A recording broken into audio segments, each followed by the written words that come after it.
Good morning, students. Today we will be discussing about a chapter from your history, that is lesson 6, Revolt of 1857. The question answers of this lesson were already done before your half-yearly exams. Today we will be dealing with the explanation.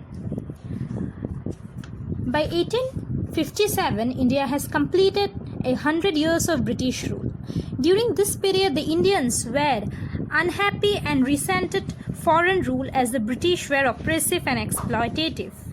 The main objective of the British was to drain India's wealth and to exploit its resources to the maximum. There were uprisings in almost every part of the country against the oppressive administrative policies of the company. Now, students, we have already been doing regarding the scenario of the British period in India in our earlier chapters.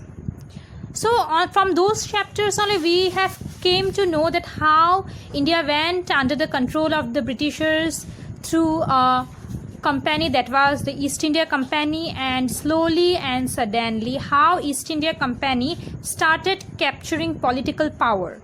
And also East India Company had made certain type of systems in economic, in political and in social life of the Indian people, and those systems or those policies has made the life of the Indian people totally destructive.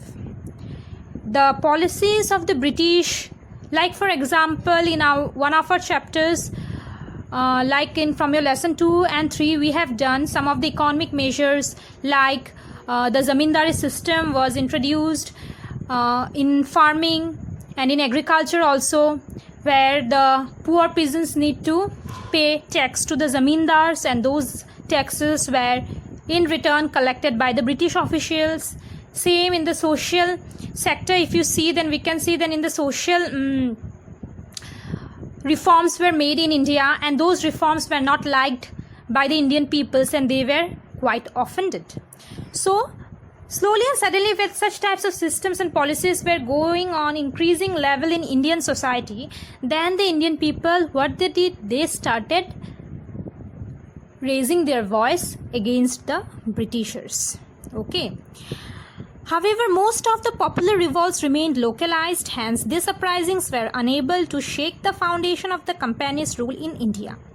The Great Uprising of 1857, which started as a resistance movement by the soldiers, took the form of a widespread popular revolt. Now see, students, though people, they were quite offended with the East India Company, though they could not say in front of the company, but inside them the formation of revolt was taking place. So in this way, in small localized areas, people started raising their voice against the Britishers, but on a huge or on a big level, they could not launch a revolt against the Britishers.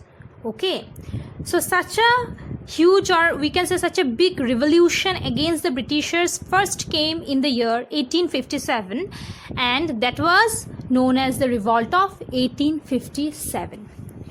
Always remember that though the Revolt of 1857 was not successful, which we will come to know at the end of our chapter, but this mass uprising through the Revolt of 1857 proved to be the basic foundation of India's struggle for independence. Okay. Now we will move towards the causes of the revolt.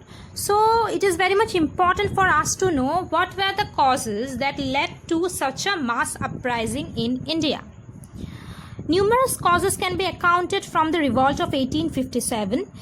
These causes can be categorized as political, economic and socio-religious factors. Now students, one of the most important thing is that different types of revolts took place, but they were categorized under various levels, and those were political, economic and socio-religious. Socio-religious, it basically means the society along with religion. First comes the political causes. Some of the policies adopted by Lord Dalhousie caused widespread resentment among the Indian rulers and their subjects. Lord Dalhousie used the policy of doctrine of lapse to annex the Indian states. It gave the company the power to annex any state without a natural heir to the throne.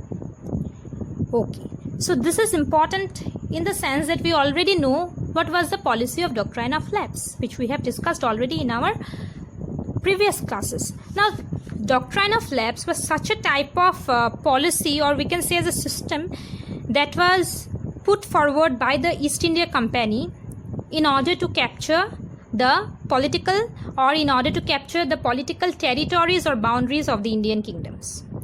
This policy of doctrine of lapse, it put forwards that if in any kingdom the king does not have any legal heir or natural heir in the sense means his own son, his own blood related son. If a king does not have his own son, then all his kingdom will be taken by the British East India Company, or British East India Company will automatically be the owner of that kingdom. So that was the policy which was launched by Lord Dalhousie. So this policy can be said as a very harsh policy in order to take political power from the Indians. Lord Dalhousie annexed the states of Satara, Nagpur and Jhansi by applying this policy. Now we are quite familiar with the state, or we can say with a place, that is Jhansi. Because of whom? Because of Rani Lakshmibai. Yes or no? So Jhansi was a state where the king of Jhansi, that means the father of Rani Lakshmibai, did not have any natural heir or a son. And as a result, that particular territory was ruled by Rani Lakshmibai. But as Rani Lakshmibai was not a son but a daughter of the king of Jhansi, so that territory of Jhansi was annexed by the Britishers. Same like Jhansi, we can also see the places of Satara and Nagpur. Dalhousie also started interfering in the internal affairs of the Indian rulers. For example, he annexed Awadh on the ground of poor administration and incompetency of the Nawab. Nawab Wazid Ali Shah was exiled to Calcutta, present-day Kolkata. This outraged the people of Awadh and caused resentment among the Indian soldiers of the British Army, as most of them were from Awadh.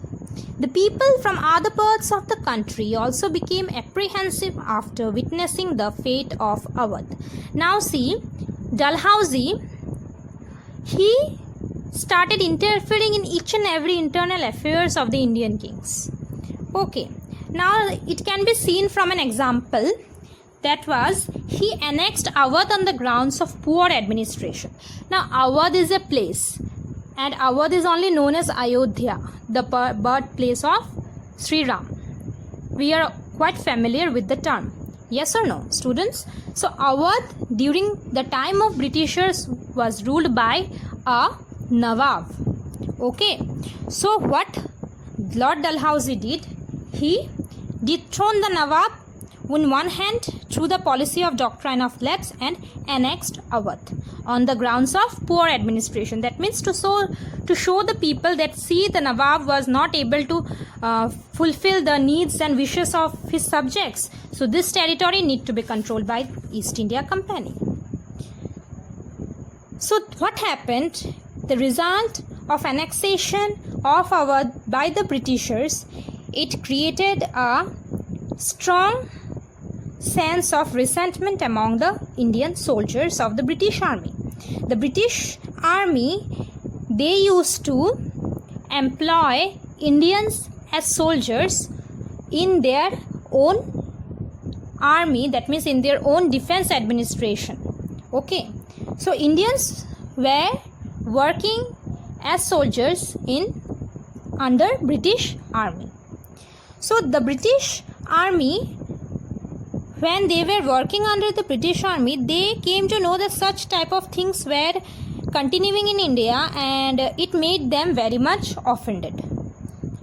People from other parts of the country also became apprehensive after witnessing the fate of Awadh. Now what happened when Lord Dalhousie, he annexed Awadh, the Nawab, he fled, means he ran away to Kolkata. Okay, so after that what happened, the people, they could see that the territory was going under the hands of a foreign rule.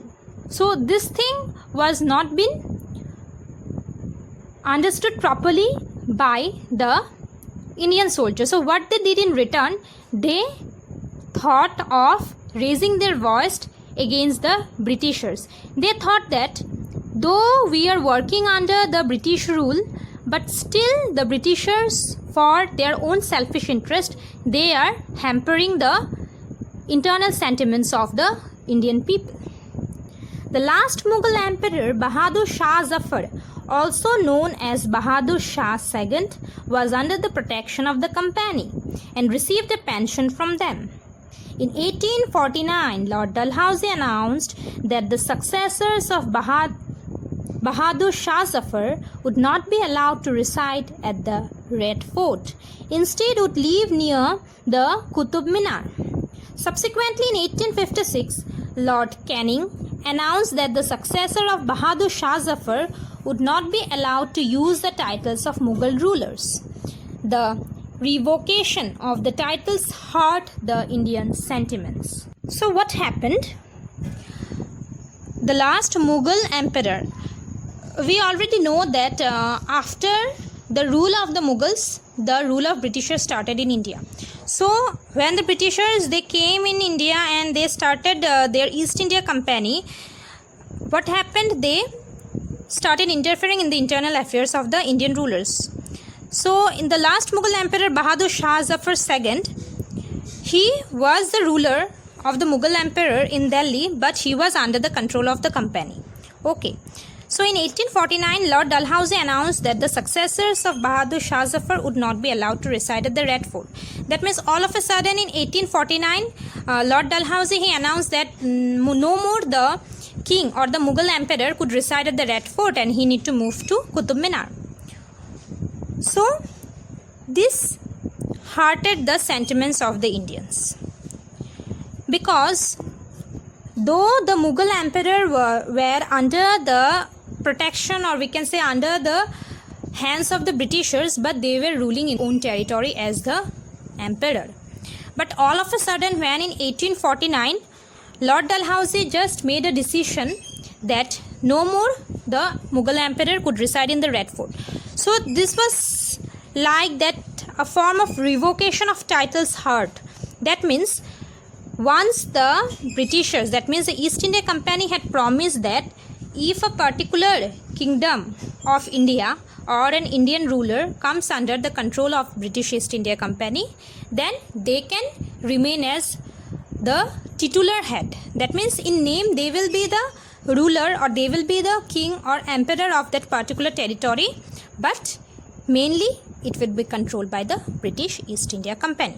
So when this thing happened, that even after making a promise to the Indians, the Britishers, they snatched away the title of Mughal emperor, it hurt the sentiments of the Indians. Apart from this, the exclusion of Indians from high positions in civil, military and government jobs caused discontentment among the masses. So the next was that Indians were not given any high positions in any form of administrative officers, or we can say in any administrative jobs, or any high titles were not been given to the Indians. Those titles were been taken by the Britishers. So this was also another cause which made the people of India to revolt against the Britishers. Okay, students. So the main cause of political could be said that the Britishers started interfering the internal affairs of the Indians. Then slowly and suddenly, through the process of doctrine of lapse, they started taking all the political authority or power in their own hands from the Indian rulers. So this made the Indians very much aggressive in one sense, and also it can be said that after making such a promise to the Indian rulers, Lord Dalhousie had totally changed his own sense and has taken all the territories that were under the Mughal emperor.